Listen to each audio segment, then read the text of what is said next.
सीकर शहर में आए दिन बेसहारा पशु धमाचौकड़ी मचाते रहते हैं। शहर की सड़कों पर सांड रास्ता रोके बैठे रहते हैं। यही नहीं, बाजारों में खुलेआम घूम रहे इन बेसहारा गाय सांड की चपेट में आने से लोग घायल हो रहे हैं। लेकिन फिर भी नगर परिषद प्रशासन इस ओर कोई ध्यान नहीं दे रही है। बात यही खत्म नहीं होती है। इन बेसहारा पशुओं के कारण शहर की मुख्य सड़कों पर डिवाइडर में लगाए गए पेड़ पौधे भी इनकी चपेट में आ रहे हैं, जिससे शहर की सुंदरता और हरियाली को नुकसान हो रहा है। आए दिन सड़कों पर, बाजारों में गाय सांड धमाचौकड़ी मचाते रहते हैं।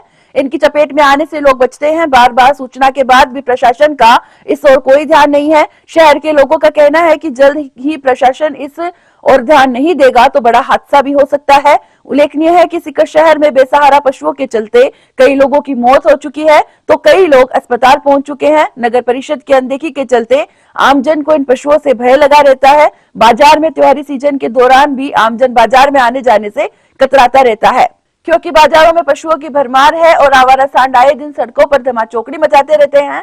इन आवारा पशुओं की वजह से कई लोग अस्पताल में पहुंच चुके हैं। यह सिलसिला सिर्फ अस्पताल तक जाने तक ही सीमित नहीं है, बल्कि इन आवारा पशुओं की चपेट में आने से कई दुखद घटनाएं भी घटित हो चुकी है।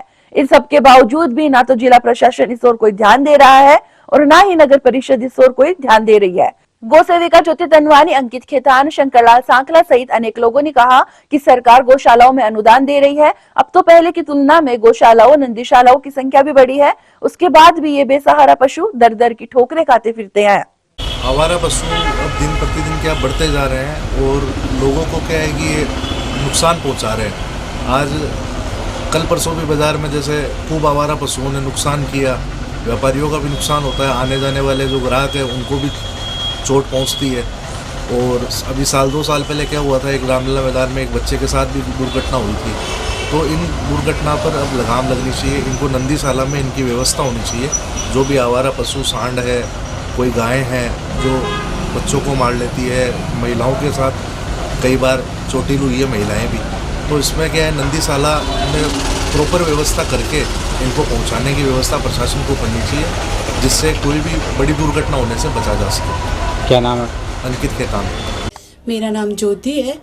मैं कुछ वर्ड बोलना चाहती हूँ प्रशासन को कि ये जो आवारा पशु जो है उनके लिए ध्यान देना चाहिए प्रशासन को, कि ये जो चारों तरफ घूमते रहते हैं, कभी बाहर जाते तो भी इधर, कभी इधर मिल जाते, कभी उधर मिल जाते हैं। जो सांड वगैरह है, गाय भी है और छोटे बच्चे भी बाहर निकलते हैं, बुजुर्ग भी निकलते हैं और महिलाएं भी निकलती है, मॉर्निंग वॉक में भी निकलते हैं।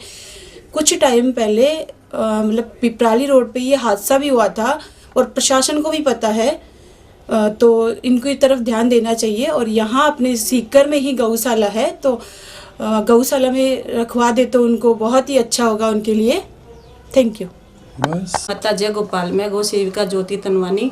मैं नगर परिषद से यह अपील करना चाहती हूँ कि जो भी बेसहारा गोवंश रास्ते में घूम रहे हैं तो उनकी व्यवस्था नगर परिषद वालों को करनी चाहिए। कोई भी ऐसी नंदीशाला हो या गौशाला हो, जैसे भी हो, उनको वहाँ पहुँचाया जाए। अभी कुछ ही दिन पहले रामलीला मैदान में एक बच्चे को सांड ने घायल कर दिया था, चोटिल हो गया था।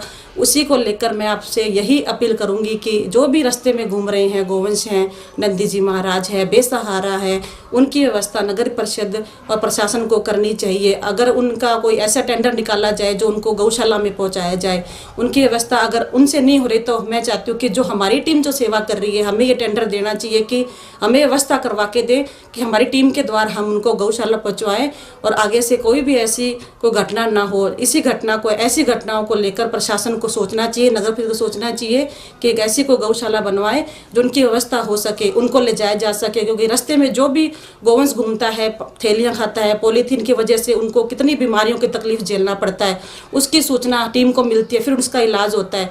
इसकी व्यवस्था नगर परिषद वालों को जरूर करनी चाहिए, तभी शहर में सब कुछ ठीक हो पाएगा। जय गौ माता, जय गोपाल। मैं गौ सेवा दल सीकर टीम का एक मेंबर, जो पशुओं का निस्वार्थ इलाज करने वाला, जो कई बार मैं ये अपील करना चाहता हूँ कि नगर परिषद से कि वह नंदी महाराज वह गौ माताओं के लिए कोई ऐसी व्यवस्था बनाए ताकि उनका एक स्थान ठेड़ा हो, ताकि उनको वहाँ पे एडजस्ट किया जाए। हमारे को कई सूचनाएं मिलती है कि कई बार बाइक वालों को टक्कर मार देते हैं, कई स्थान पर बच्चों को घायल कर देते हैं, कई जगह सूचना आती है, कई जगह पॉलीथीन खाते हैं, कई बीमारियों से ग्रसित हो रहे हैं। तो उनमें प्रशासन व नगर परिषद से यही अपील करता हूँ कि उनके लिए रहने या ठहरने के लिए कोई व्यवस्था या फिर उनके लिए पर्सनल कोई काम की अपील करनी चाहिए। मैं प्रशासन से यही विनती करता हूँ। जय गौ माता, जय गोपाल। बेसहारा पशुओं से सीकर के शहरवासियों को भय का वातावरण बना हुआ है। इससे कई बार घटना हो चुकी है, कई बार घायल भी हो चुके हैं, कई बार मौतें भी हो चुकी है। फिर भी नगर परिषद और जिला प्रशासन इसकी ओर कोई ध्यान नहीं दे रहा है। इसी के लिए मैं नगर परिषद और जिला प्रशासक से निवेदन करता हूं कि इन आवारा पशुओं और बेजुबान जानवरों, गाय है, सांड है, उनको गौशाला में एक अभियान के रूप में चलाकर इनको गौशाला में भेजा जाए और शहरवासियों को इससे मुक्ति दिलाया जाए। पार्षद प्रतिनिधि शंकरलाल सांकला, वार्ड नंबर 21 सीकर।